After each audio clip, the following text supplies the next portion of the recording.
मैं भारत को भारतीयता की मान्यता के आधार पर फिर से खड़ा करना चाहता हूं, उस काम में लगा हूं। लेकिन एक जगह बागवती जी कह रहे हैं कि उपवास करने का सबसे अच्छा तरीका एक है, अगर करना ही है तो आप लोग करते हैं, बियासना करते हैं, एक दिन खाना एक दिन उपवास। वो कहते, इसको क्या कहते हैं, एक दिन खाना एक दिन उपवास? वर्षितप, यस, माफ करिएगा गलत शब्द बोल दिया। एक दिन खाना एक दिन उपवास, एक दिन खाना एक दिन उपवास, एक दिन खाना एक दिन उपवास, इसको भागवत जी सबसे अच्छा मानते हैं। लगातार 6 दिन खाना और एक दिन उपवास, वो कहते हैं ठीक है, मजबूरी का काम है, आप कर लीजिए।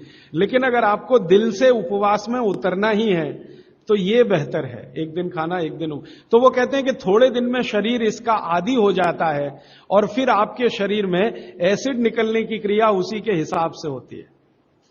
थोड़े दिन में, पहले कुछ दिन तकलीफ आएगी लेकिन थोड़े दिन में आदी हो जाएगा। और शायद इसलिए जैन दर्शन में या जैन समाज में वर्षी तप करने वालों का बहुत महत्व है, बड़ा सम्मान किया जाता है, बहुत गाजे बाजे के साथ उनको मंच पर बिठा के मालाएं डाल के। वो शायद इसलिए है कि वो बहुत वैज्ञानिक काम कुछ कर रहे हैं।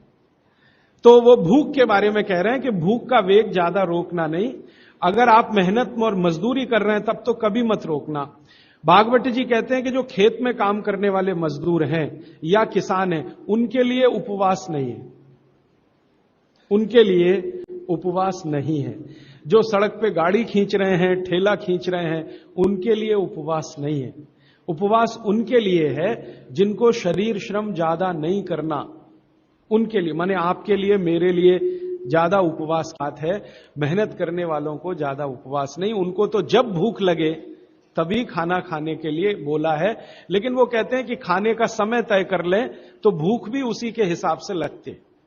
सुबह का समय वो बोलते हैं सबसे अच्छा, दोपहर का उससे थोड़ा कम अच्छा, और शाम का सबसे कम अच्छा।